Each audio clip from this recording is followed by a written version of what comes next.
दोस्तों, स्वागत है आपका आपके अपने ही YouTube चैनल लक्ष्य क्लासेस पर। रोज की तरह आज भी हम सामान्य हिंदी के कुछ महत्वपूर्ण प्रश्नों पर चर्चा करेंगे। आप सभी लोग जल्दी से जल्दी जुड़ जाइए और सेशन को शेयर कर दीजिए।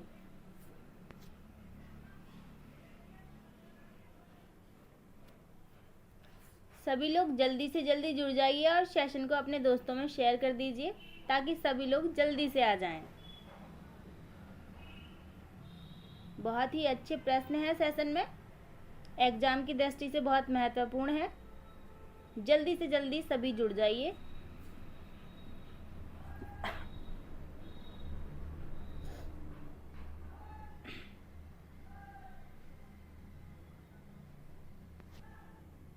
चलिए विचार पढ़ लेते हैं। गलतियां इस बात का सबूत है कि आप प्रयास कर रहे हैं। गलतियां ही होती हैं जो आपका सबूत होती हैं कि आप प्रयास कर रहे हैं। जो लोग गलती करते हैं समझ लीजिए वही पढ़ रहे हैं, वही कुछ कर रहे हैं, कुछ सीख रहे हैं। जो लोग गलतियां ही नहीं करते कैसे मान लें कुछ सीख रहे हैं। इंसान कहते हैं गलतियों से ही सीखता है। अच्छी बात है यदि आप सीख भी रहे और गलती भी नहीं कर रहे तो, लेकिन गलतियां होनी यदि आप इंसान के जन्म में हो तो स्वाभाविक है। ठीक है, गलतियां ही आपका सबूत है। आपके पास सिर्फ गलतियां ही हैं जो आप बता सकते हैं कि भाई हम ठीक हैं या हम प्रयास कर रहे हैं। आपको अपने बारे में चेक करने की ज़रूरत नहीं पड़ती है। गलतियों से आपको पता चलता रहता है कि हम प्रयास कर रहे हैं। ठीक है, गलतियां करो और उनसे सीखो। ऐसे नहीं है कि हमेशा गलतियां ही करते रहो। एक बार सीख लो उनसे, गलतियों से, फिर उन्हें याद रखो। ठीक है, गलतियों को भी पॉजिटिव वे में लो, नकारात्मक भाव मत आने दो। ठीक है ना। चलिए प्रयास करो और गलतियां करो। चलते हैं प्रश्न पर, देखते हैं आप कितना प्रयास करते हैं आंसर देने का। प्रश्न है हमारा, किस शब्द में ना उपसर्ग का प्रयोग नहीं किया जा सकता। जल्दी से आंसर दीजिए, किस शब्द में ना उपसर्ग का प्रयोग नहीं किया जा सकता। बहुत ही अच्छा प्रश्न है। काबिल, हाजिर, पसंद या वाकिफ, कौन सा शब्द ऐसा है जिसमें ना उपसर्ग आप नहीं लगा सकते। जल्दी से कमेंट बॉक्स में आंसर दीजिए, सेशन को शेयर भी कर दीजिए।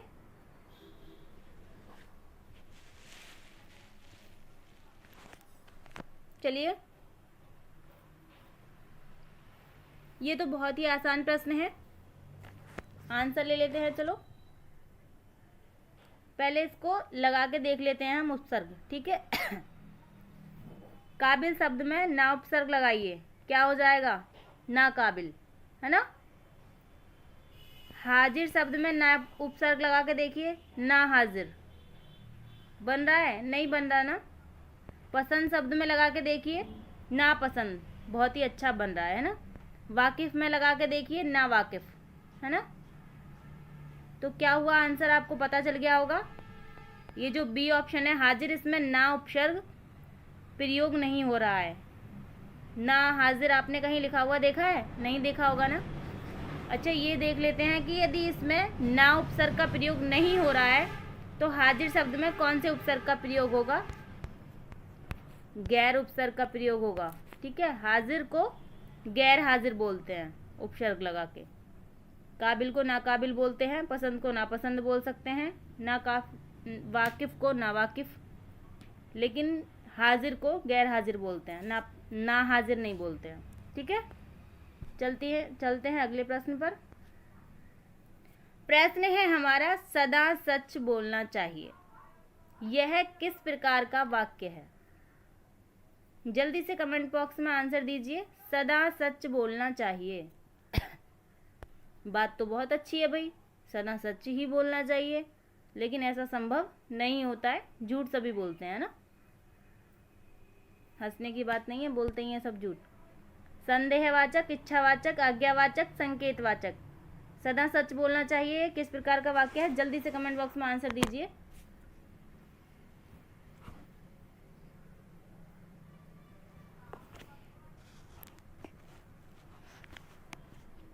चलिए आंसर ले लेते हैं। इसका आंसर क्या होगा? बी ऑप्शन इसका बिल्कुल सही होगा। इच्छावाचक वाक्य, सदा सच बोलना चाहिए। ठीक है, इच्छावाचक वाक्य में कौन कौन से आते हैं? यदि किसी का आशीर्वाद हो वो भी इच्छावाचक में आता है। आशा कर रहे हो हम, अब सच बोलने की हम आशा ही तो कर रहे हैं कि हमें सदा सच बोलना चाहिए। ठीक है, शुभकामनाएं हैं और इच्छा जो हो हमारी, उसे भी इच्छावाचक में रखते हैं। ठीक है, हमारी इच्छा भी हो सकती है सदा सच बोलने की, और हम आशा भी कर सकते हैं सच बोलने की, दूसरों से भी और खुद से भी। तो ये क्या हो गया? इच्छावाचक वाक्य में आएगा। ठीक है, चलिए चलते हैं अगले प्रश्न पर। प्रश्न क्या है हमारा? उद्धरण के लिए प्रयुक्त किया जाने वाला चिन्ह।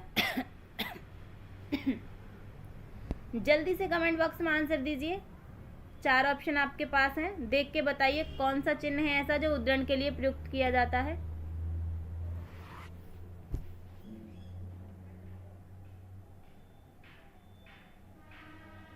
चलिए, आसान प्रश्न है, ये भी आप यूज करते होंगे। एक बार हम ये बता देते हैं कि उद्धरण कहते किसे हैं। ठीक है, उद्धरण चिन्ह क्या होता है? ठीक है, जब किसी कथन को हम ज्यों का त्यों या जैसा का वैसा लिखते हैं ना, जैसे जिसने बोला है उसे हम उस लाइन को हम उद्धरण चिन्ह लगा के लिखते हैं। आगे भी लगा दिया और पीछे भी लगा दिया, है ना। किसी की कही हुई बात को हम जैसा का तैसा जब लिखते हैं तो उसमें उद्धरण चिन्ह का प्रयोग करते हैं। ए ऑप्शन हमारा बिल्कुल सही होगा। ये क्या होगा? हमारा उद्धरण चिन्ह होगा।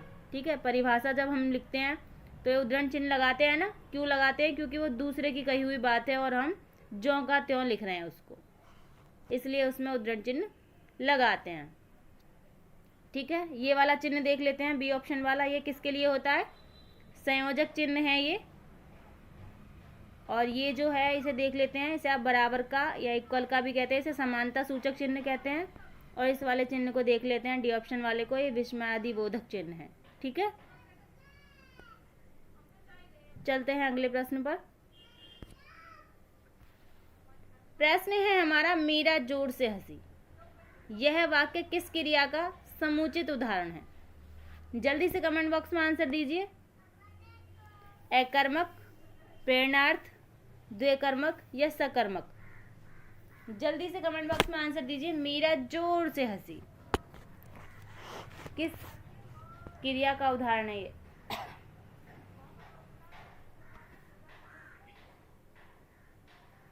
ये प्रश्न एग्जाम में बहुत आता है, लेकिन क्या है कि गलत हो जाता है। ज्यादातर बच्चों का गलत हो जाता है ऐसा प्रश्न। ठीक है, बात कर लेते हैं इस पे थोड़ी सी और आंसर भी ले लेते हैं। मीरा जोर से हंसी क्या होगा?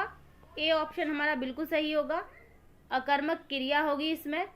क्यों होगी ये भी देख लेते हैं। जिस क्रिया का फल कर्म पर ना पड़ के कर्ता पर ही पड़ता है उसे क्या कहते हैं? अकर्मक क्रिया कहते हैं। मीरा ने क्या किया? हंसी जोर से।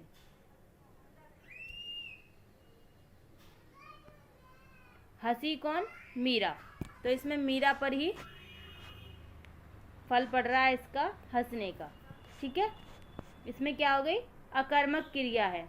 राजेश दौड़ता है, इसमें भी अकर्मक क्रिया है। लड़का सोता है, कौन सोता है? लड़का सोता है, जिसमें कर्म का प्रयोग नहीं होता है। यदि ये होता मीरा जोर से हंस रही है तो इसमें अकर्मक क्रिया नहीं होती। ठीक है, कर्म दिया होता हंस रही है। यदि ये होता राजेश दौड़ रहा है तो अकर्मक नहीं होती, लेकिन राजेश दौड़ता है या लड़का सोता है, लड़का सो रहा है तो भी अकर्मक नहीं होती। ठीक है, आशा करती हूँ आप समझ गए होंगे।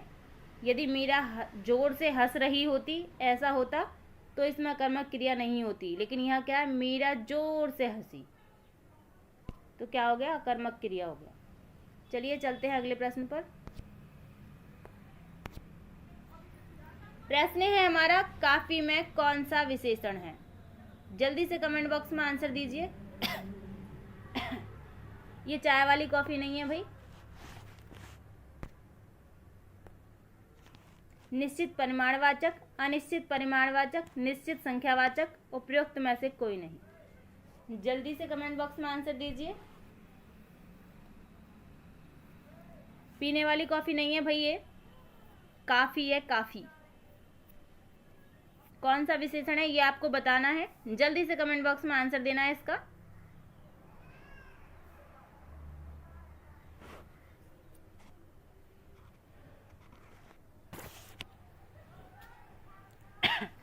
चलिए आंसर ले लेते हैं। आंसर क्या होगा इसका? बी, अनिश्चित परिमाणवाचक। अब अनिश्चित परिमाणवाचक कैसे है एक बार ये देख लेते हैं। जिन विशेषण शब्दों से किसी वस्तु या पदार्थ की निश्चित मात्रा का ज्ञान ना हो, याद रहे ज्ञान हो नहीं, ज्ञान ना हो। जिन शब्दों से किसी पदार्थ की या वस्तु की निश्चित मात्रा का ज्ञान ना हो, वो शब्द क्या होते हैं? अनिश्चित परिमाणवाचक विशेषण कहलाते हैं। जैसे यहाँ तो काफ़ी दिया हुआ है तो ये भी अनिश्चित परिमाणवाचक होगा। यदि यहाँ थोड़ा दिया होता, थोड़ा, तो भी अनिश्चित परिमाणवाचक होता। कम दिया होता तो भी, अधिक दिया होता तो भी, और कुछ दिया होता तो भी। ये शब्द हैं कुछ, लिख लीजिए। कुछ, अधिक, कम, थोड़ा, ये क्या होते हैं? जिनकी मात्रा निश्चित नहीं होती है वो अनिश्चित परिमाणवाचक में होते हैं। जैसे कुछ दूध दे, मुझे कुछ दूध दे दीजिए, कितना कुछ पता नहीं है। यदि हम कह दें 2 लीटर तो नहीं आएगा निश्चित परिमाणवाचक में, ठीक है। थोड़ा पानी दो, थोड़ा कितना हमें पता नहीं है मात्रा, ठीक है। चलिए चलते हैं अगले प्रश्न पर। प्रश्न है हमारा, निम्नलिखित में से कौन सा शब्द जातिवाचक संज्ञा नहीं है? जल्दी से कमेंट बॉक्स में आंसर दीजिए। जातिवाचक संज्ञा नहीं है पूछा है, आपको कमेंट बॉक्स में आंसर देना है। जवान, सुंदर, मनुष्य या बालक, कौन सा ऐसा शब्द है जो जातिवाचक संज्ञा में नहीं आता है? मैंने आपको कल बताया था ये।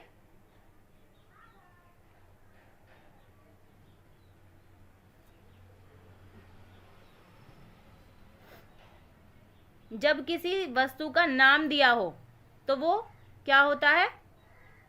व्यक्तिवाचक में आता है। लेकिन जब नाम ना देके पूरे समूह का नाम या किसी चीज़ का नाम दी, जैसे हम इस बात से समझ लेते हैं, यदि नदियाँ बोले, नदी बोले नदी, और कहे कि इसमें कौन सी संज्ञा है, तो हम क्या बताएंगे? नदी शब्द में जातिवाचक संज्ञा है। यदि हमसे वहीं कह दे गंगा नदी, तो हम क्या बताएंगे? व्यक्तिवाचक संज्ञा हो गई, नाम दे दिया एक नदी का। नदिया में तो ये है, कौन सी नदी हमें नहीं पता है ना। तो ऐसे ही ये है, आपको जल्दी से बताना है जातिवाचक संज्ञा कौन सी है। चलिए आंसर ले लेते हैं। आंसर क्या होगा हमारा? बी, सुंदर जो है वो जातिवाचक संज्ञा नहीं है। अब हम ये देखेंगे कि क्यों नहीं है। जो सुंदर शब्द है वो जातिवाचक संज्ञा में नहीं आता, किस में आता है ये देखेंगे। ये गुणवाचक विशेषण में आता है। सुंदर शब्द को गुण के रूप में ही लिया जाता है, मतलब वह लड़की बहुत सुंदर है, मतलब गुण बताया जा रहा है लड़की का कि बहुत सुंदर है लड़की, तो क्या हो गया? ये गुण के रूप में लिया जाता है, तो ये क्या हो गया? विशेषण हो गया, ठीक है। संज्ञा नहीं होती है। मनुष्य क्या है? जाति है, मनुष्य जाति के बारे में बात कर रहा है। लेकिन यदि किसी मनुष्य का नाम दे देते तो क्या होता? व्यक्तिवाचक होता। बालक, बालक क्या है? जातिवाचक है, पूरी बालक जाति के बारे में बात हो रहा है। लेकिन यदि किसी बालक का नाम दे देते तो क्या होता? व्यक्तिवाचक होती। वैसे ही जवान है, ये क्या है? जातिवाचक है, लेकिन यदि किसी एक जवान का नाम दे देते तो क्या होता? व्यक्तिवाचक होती, ठीक है। चलते हैं अगले प्रश्न पर। आशा करती हूँ आपको ये समझ में आ गया होगा। प्रश्न है हमारा, निम्नलिखित ध्वनियों में से बताइए कि कौन सा वर्ग ओष्ठ्य नहीं है। आपको कमेंट बॉक्स में बताना है कि ओष्ठ्य ध्वनि कौन सी नहीं है। टा, पा, फा, मा। जल्दी से आंसर दीजिए कमेंट बॉक्स में। इसका बोल के देख लीजिए, आपको पता चल जाएगा कौन सी ओष्ठ्य नहीं है। पहचान कैसे करते हैं वो मैं बता देती हूँ। ओष्ठ्य ध्वनियाँ वो होती हैं जो जब उनको बोलते हैं तो दोनों होंठ आपस में मिलते हैं, वो ओष्ठ ध्वनि होती है। इन सभी शब्दों को आप बोल के देख लीजिए, वर्णों को। कौन सा वर्ण ऐसा है जिसमें होठों के बिना मिलने पर ही उच्चारण हो रहा है। चलिए आंसर ले लेते हैं। आंसर क्या होगा? ट। ए ऑप्शन हमारा बिल्कुल सही होगा। ट क्या है? मूर्धन्य व्यंजन है, ये ओष्ठ नहीं है। प, फ, म ये सभी कैसे हैं? ओष्ठ हैं। आप बोल के देख लीजिए, इनको बोलते समय दोनों होठ आपस में मिल रहे हैं। चलते हैं अगले प्रश्न पर। प्रश्न है हमारा, सम्राट शब्द का स्त्रीलिंग रूप है। जल्दी से कमेंट बॉक्स में आंसर दीजिए। बहुत ही महत्वपूर्ण प्रश्न है और ये एग्जाम की दृष्टि से अच्छा है और एग्जाम में आया भी है। जल्दी से आप इसका आंसर दीजिए। सम्राट शब्द का स्त्रीलिंग पूछा है। सम्राट, समाटी, सम्रटीन या सम्राज्ञी।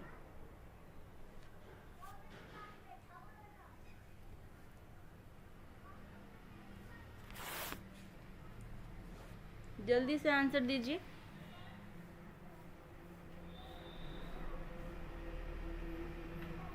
चलिए सेशन को शेयर भी कर दो भाई, बहुत ही कम लोग देखते हैं, अच्छा भी नहीं लगता। शेयर कर दिया करो अपने दोस्तों में। शेयर करने में क्या जाता है? सम्राट का अर्थ क्या होता है? जो शासन चलाता है उसे क्या कहते हैं? सम्राट कहते हैं। लेकिन जो उसकी पत्नी होती है उसे क्या कहते हैं? जल्दी से बताइए, क्या कहते हैं सम्राट की पत्नी को? डी ऑप्शन हमारा बिल्कुल सही होगा। सम्राज्ञी बोलते हैं सम्राट की पत्नी को। ठीक है।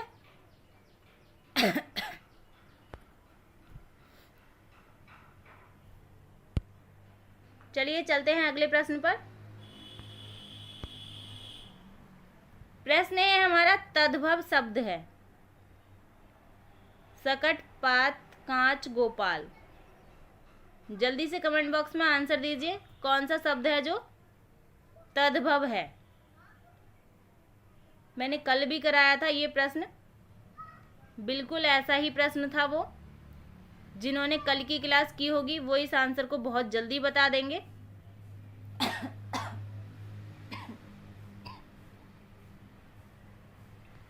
चलिए जल्दी से आंसर बताइए अपना। 4 ऑप्शन आपके पास हैं, आंसर देने के लिए स्वतंत्र आप पहले से ही हैं।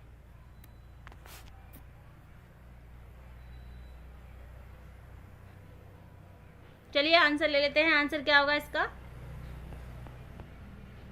कांच। सी ऑप्शन हमारा बिल्कुल सही होगा। कांच जो शब्द है वो तद्भव का है। इसका तत्सम पूछे तो कांच ऐसा वाला होता है। ठीक है। चलिए चलते हैं अगले प्रश्न पर। ये प्रश्न बहुत महत्वपूर्ण है, इसलिए मैंने कल और आज दोनों की वीडियो में इस प्रश्न को लिया है। अलग अलग तरह से लिया है भले ही, पर लिया है, इसलिए इस प्रश्न को ध्यान से देख लेना। ठीक है। चलते हैं अगले प्रश्न पर। गोपाल जो है ये भी तत्सम शब्द है, क्योंकि गोपाल का तद्भव क्या होता है? ग्वाल होता है। ठीक है। चलिए चलते हैं अगले प्रश्न पर। प्रश्न है हमारा, निम्न शब्द में प्रयुक्त सही उपसर्ग का चयन कीजिए। कौन से शब्द में? उत्कर्ष शब्द है हमारा, और ये बताना है कि कौन सा उपसर्ग इसमें लगा हुआ है उत्कर्ष शब्द में। जल्दी से आप कमेंट बॉक्स में आंसर दीजिए, उत्कर्ष शब्द में कौन सा उपसर्ग लगा है? उपसर्ग मूल शब्द से पहले लगता है।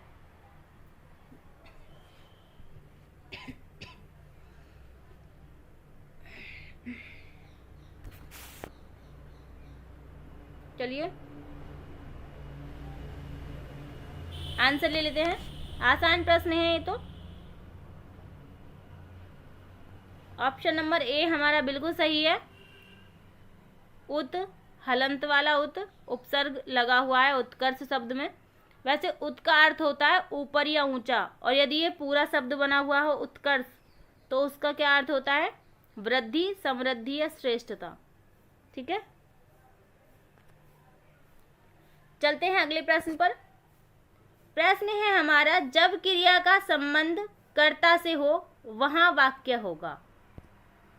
जल्दी से कमेंट बॉक्स में आंसर दीजिए। जब क्रिया का संबंध सीधे कर्ता से हो तो कौन सा वाक्य होगा? कृतवाच्य होगा, कर्मवाच्य होगा, भाववाच्य होगा या अकृतवाच्य होगा? जल्दी से आप कमेंट बॉक्स में आंसर दीजिए। ये थोड़ा मुश्किल है उन बच्चों के लिए जिन्होंने पढ़ा नहीं है। जिन्होंने पढ़ा है उनके लिए तो आसान है ही सब।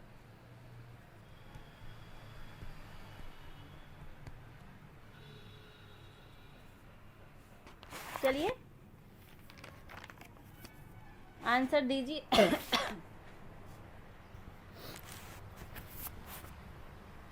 आंसर ले लेते हैं। चलो, जब क्रिया का संबंध सीधा कर्ता से हो तो क्या होता है उसमें? ए ऑप्शन हमारा बिल्कुल सही है, कृतवाच्य होता है। जब क्रिया का संबंध कर्म से हो तो क्या होता है? कर्मवाच्य होता है। ठीक है, अब यहाँ क्या हो रहा है? क्रिया का संबंध कर्ता से है सीधा, तो क्या हो गया? कृतवाच्य है। ठीक है, कृतवाच्य में सकर्म तथा अकर्म दोनों क्रियाओं का प्रयोग होता है। सकर्मक क्रिया भी होती है उसमें और अकर्मक क्रिया भी होती है कृतवाच्य में। ठीक है, ये भी पूछ सकता है कि दोनों क्रियाएं कौन से वाच्य में होती हैं, इसलिए मैंने बताया है कि कृतवाच्य में सकर्मक और अकर्मक दोनों क्रियाएं होती हैं। ठीक है, जब क्रिया का संबंध सीधा कर्ता से हो तो कृतवाच्य और सीधा कर्म से हो तो कर्मवाच्य। चलते हैं अगले प्रश्न पर। प्रश्न है हमारा, किस समास में दोनों पद मिलकर एक नया अर्थ प्रकट करते हैं? बहुत ही आसान प्रश्न है। इस प्रश्न को लड्डू कह सकते हैं आप। जल्दी से आंसर दीजिए। अब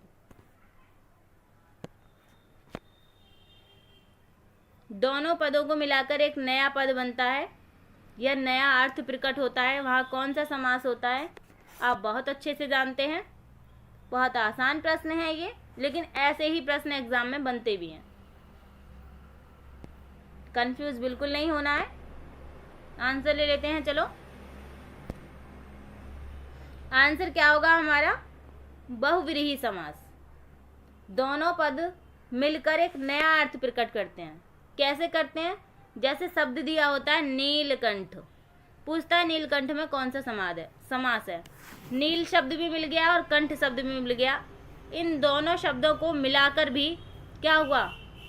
समास जो हुआ वो क्या हुआ? बहुव्रीहि समास हुआ। क्यों? क्योंकि अर्थ नया प्रकट हो रहा है, शिव। नीला है कंठ जिसका, क्या है वो? शिव है। दोनों शब्दों को मिलाकर भी अर्थ नया प्रकट हो रहा है। ठीक है, लंबोदर, लंबा है उदर जिसका, गणेश। दोनों शब्दों को मिलाकर एक नया अर्थ प्रकट हो रहा है, बहुव्रीहि समास होता है। ठीक है, चलते हैं अगले प्रश्न पर। प्रश्न है हमारा, इनमें से सरस्वती पत्रिका के संपादक कौन हैं? आचार्य प्रसाद द्विवेदी, हजारी प्रसाद द्विवेदी, अयोध्या सिंह उपाध्याय, बालकृष्ण या महावीर प्रसाद द्विवेदी? जल्दी से आपको कमेंट बॉक्स में आंसर देना है इसका।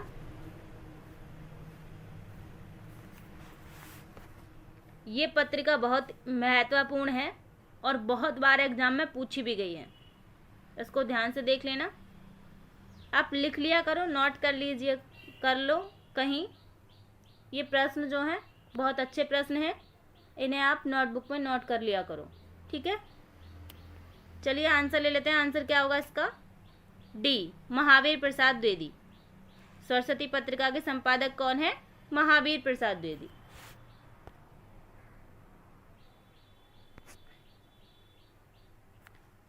प्रश्न है हमारा, हिंदी किस परिवार की भाषा है? जल्दी से आंसर दीजिए। हिंदी किस परिवार की भाषा है? तानी हामी, भारोपीय, काकेशी या पापुई?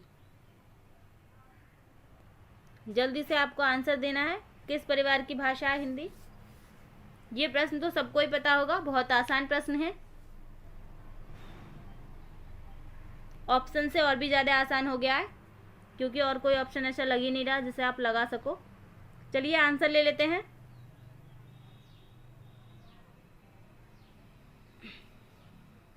आंसर क्या होगा हमारा? बी ऑप्शन बिल्कुल सही होगा। हिंदी भारोपीय परिवार की भाषा है। भारोपीय मतलब भारत यूरोप परिवार के अंतर्गत आती है, ठीक है। चलते हैं अगले प्रश्न पर। बहुत ही रोचक प्रश्न है ये।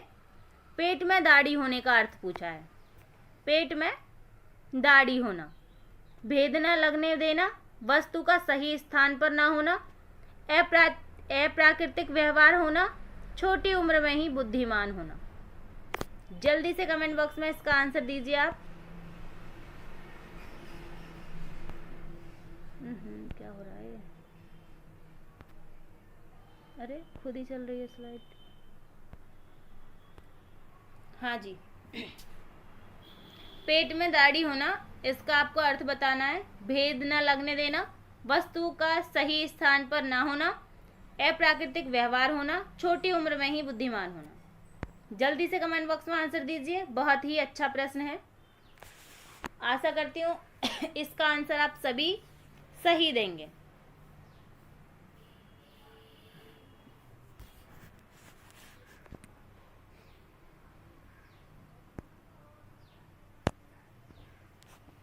चलिए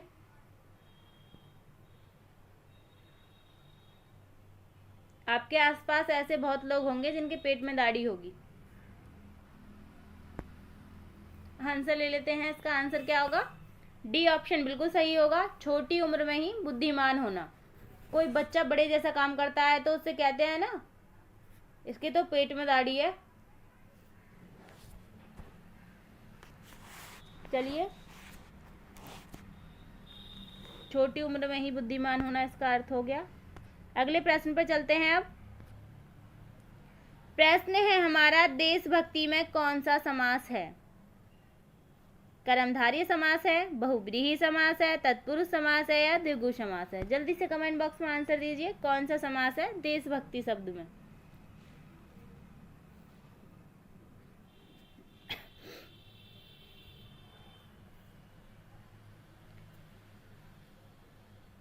देशभक्ति समास जानने के लिए हमें पहले इसका विग्रह करना पड़ेगा। कैसे विग्रह करते हैं ये आपको मैंने कई बार बताया है। जल्दी से विग्रह कीजिए और समास बता दीजिए। जो विग्रह सही कर लेगा वो समास भी सही बता देगा। कैसा होगा विग्रह इसका? देश के लिए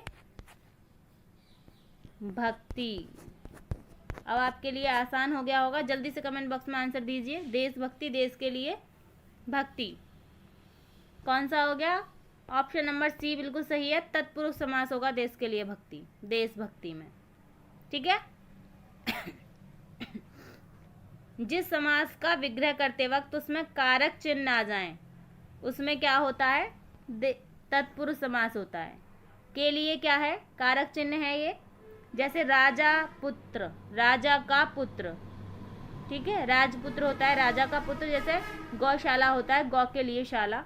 और भी बहुत से शब्द हैं ऐसे जिनमें कारक चिन्ह आ जाए विग्रह करते वक्त तो क्या होता है? उसमें तत्पुरुष समास होता है। चलते हैं अगले प्रश्न पर। प्रश्न है हमारा, निर्धन के धनसी तुम आई मैं अलंकार है। उपमा अलंकार है, रूपक अलंकार है, उत्प्रेक्षा अलंकार है, अनुप्रास अलंकार है? जल्दी से कमेंट बॉक्स में आंसर दीजिए।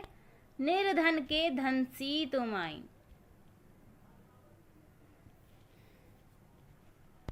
आई से पता चल रहा है किसी स्त्री के बारे में बात कर रहा है। ये पुरुष के बारे में बात कर रहा होता तो आया होता निर्धन के धन सा तुम आया, लेकिन तुम आई है तो क्या हो गया? स्त्री के बारे में बात कर रहा है।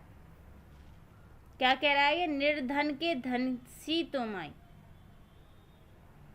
अब पहले आंसर दीजिए तब मैं इसके बारे में थोड़ा बताऊंगी।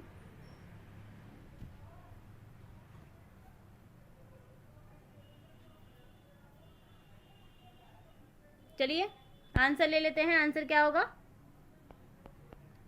उपमा अलंकार होगा। ठीक है।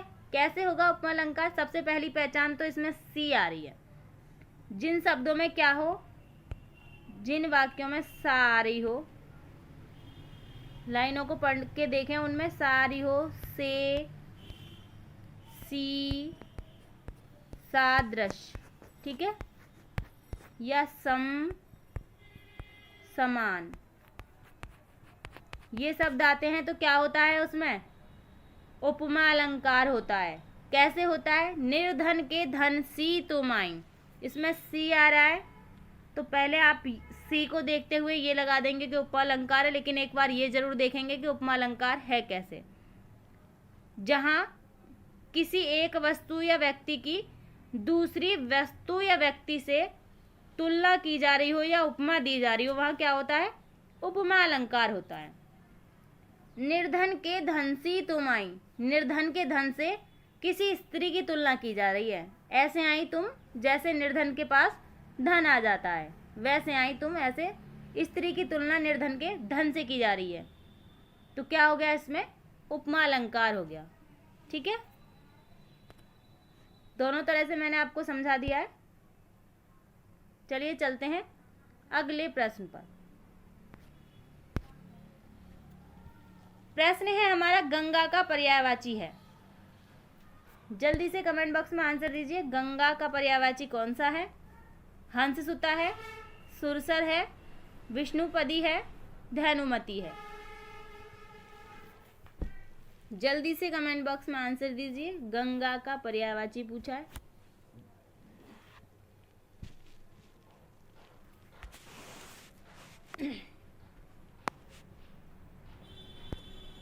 चलिए आंसर ले लेते हैं। आंसर क्या होगा? हंससुता जो होता है ये किसका होता है? यमुना का पर्यायवाची होता है। और धैनुमती किसका होता है? गाय का होता है। सुरसर ये किसी का भी नहीं होता है। यदि सुरसरी होता है इसमें तो गंगा का पर्यायवाची होता। ऑप्शन बचा हमारा एक, विष्णुपदी जो है ये गंगा का पर्यायवाची है। ठीक है,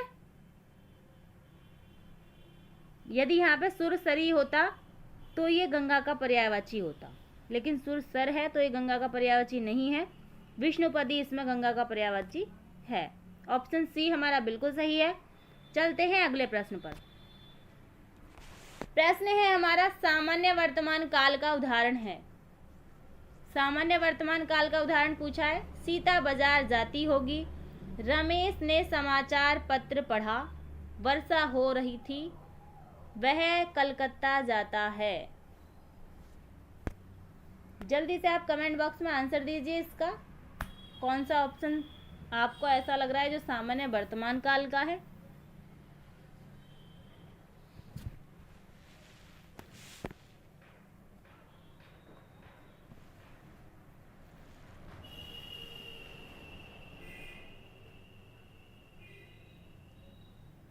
चलिए आंसर ले लेते हैं। आंसर क्या होगा? ऑप्शन नंबर डी हमारा बिल्कुल सही है, वह कलकत्ता जाता है। ये सामान्य वर्तमान काल का उदाहरण है। यदि कोई ऐसा प्रश्न आए कि उसमें काल पूछे तो आपको क्या करना है? जिनको हिंदी कम आती है उनके लिए है ये। आप इंग्लिश में देख लें एक बार। प्रेजेंट इंडेफिनिट टेंस ये दिया हुआ है। जिन हिंदी वाक्यों के अंत में ता है, ती है, तू है आदि शब्द आते हैं उन्हें क्या कहते हैं? प्रेजेंट इंडेफिनिट कहते हैं इंग्लिश में, और हिंदी में क्या कहते हैं? सामान्य वर्तमान काल कहते हैं। तो आप उन्हें ऐसे देख सकते हैं, वह कलकत्ता जाता है। ठीक है, आपकी समझ में शायद ज़्यादा अच्छे से आ जाएगा जिनको हिंदी कम आती है।